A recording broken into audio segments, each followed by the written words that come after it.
Good morning students. पिछली कक्षा में हम प्लेटो पर सुकरात का क्या प्रभाव था इसका अध्ययन कर रहे थे। इसी को आगे बढ़ाते हुए मैं बताना चाहूँगी आपको कि प्लेटो का अपना कोई सिद्धांत नहीं है। उसने अपने सभी सिद्धांतों को अपने गुरु सुकरात से ग्रहण किया है। सुकरात के निम्नलिखित सिद्धांतों का प्लेटो पर गहरा प्रभाव पड़ा। उसका पहला सिद्धांत था सद्गुण ही ज्ञान है और दूसरा है शासन एक कला है। तो सुकरात जो सद्गुण और ज्ञान की अभिन्नता में विश्वास करता था तथा व्यक्ति के आचरण से उसे संबंधित मानता था। जो मनुष्य के आचरण को प्रभावित नहीं करता वह उसके लिए निरर्थक है।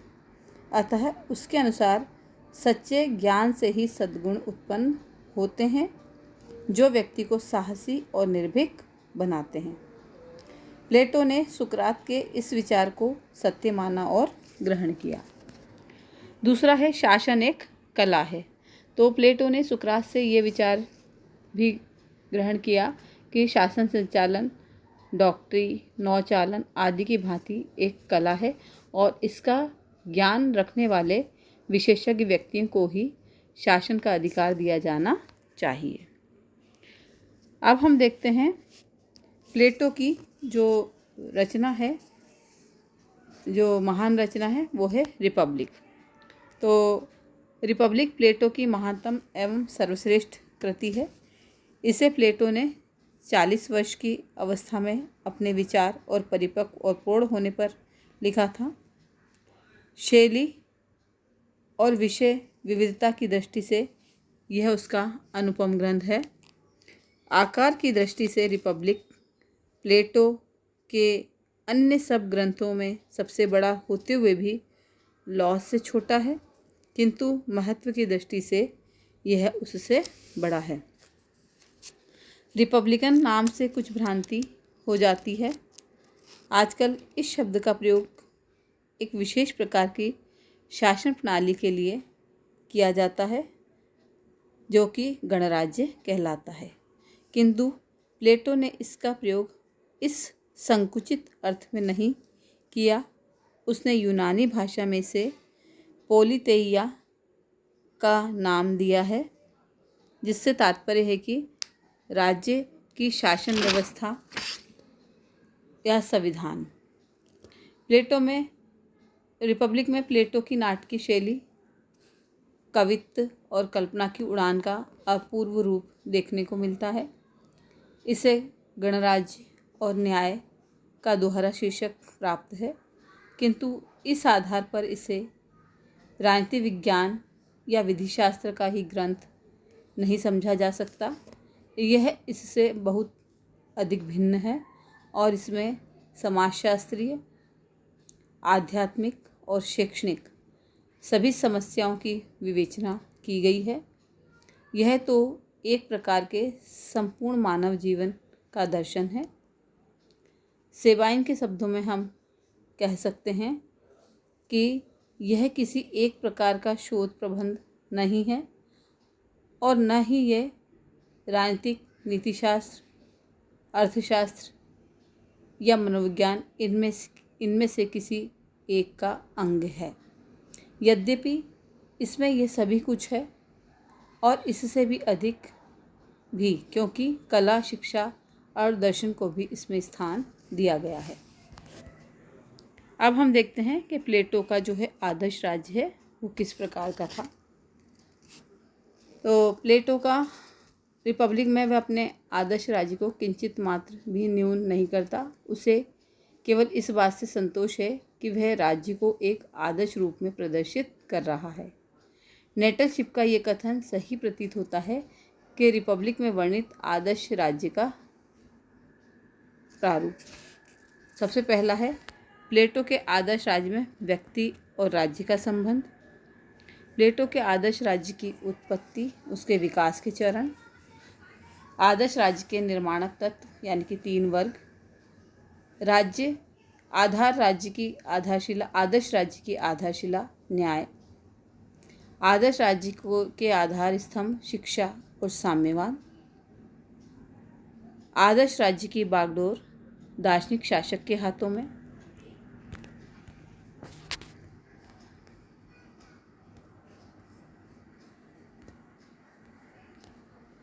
अगला है इसके अंदर आदर्श राज्य की अवधारणा, एक आलोचनात्मक मूल्यांकन।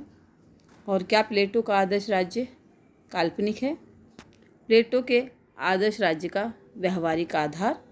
और 10वां है इसके अंदर आदर्श राज्य की अवधारणा। तो सबसे पहले हम देखते हैं कि प्लेटो के आदर्श राज्य में व्यक्ति और राज्य का संबंध किस प्रकार से है। तो प्लेटो के अनुसार राज्य तथा व्यक्ति दो पर्यायवाची शब्द हैं। राज्य व्यक्ति के विराट रूप की ही अभिव्यक्ति है। प्लेटो को राज्य की चेतना एवं व्यक्ति की चेतना में एकता का आभास हुआ। उसने यह भी स्वीकार किया कि व्यक्ति और राज्य के उद्देश्य न तो अंतर है और न ही उनके हितों में किसी प्रकार का विरोधाभास। अच्छे व्यक्तिगत जीवन के आधार पर ही एक अच्छी राजनीतिक इकाई का निर्माण हो सकता है और अच्छे राज्य में ही अच्छे व्यक्तियों का निर्माण संभव है। तो इस प्रकार से यह व्यक्ति और राज्य के संबंधों को परिभाषित करता है। अगला है प्लेटो के आदर्श राज्य की उत्पत्ति, उसके विकास के चरण। तो प्लेटो के आदर्श राज्य का निर्माण 3 चरणों में हुआ है। पहला है, प्लेटो का मानना है कि प्रत्येक व्यक्ति को ऐसे काम में लगाया जाए जिसके लिए प्रकृति ने उसका चयन किया है, और एक व्यक्ति को एक ही काम दिया जाए तथा प्रत्येक व्यक्ति अपना स्वयं का कार्य करेगा। राज्य की उत्पत्ति के इस प्रथम चरण में राज्य के उस वर्ग का विकास होता है जिसे प्लेटो उत्पादक वर्ग कहकर पुकारता है। दूसरा है, राज्य की उत्पत्ति के दूसरे चरण में उस वर्ग की निर्माण योजना प्रस्तुत की है जो राज्य के साहस तथा उत्साह का प्रतिनिधित्व करता है। राज्य के अंग के रूप में इस वर्ग का प्रमुख गुण है साहस है। सैनिक वर्ग मानव आत्मा के साहस तत्व का प्रतीक है। अतएव सैनिक वर्ग के कार्यों, दायित्वों और गुणों का विश्लेषण कर प्लेटो ने यही दर्शाने का प्रयास किया है कि किस प्रकार आत्मा का साहस तत्व आदर्श राज्य के निर्माण एवं संरक्षण में अपनी महत्वपूर्ण भूमिका निभाता है।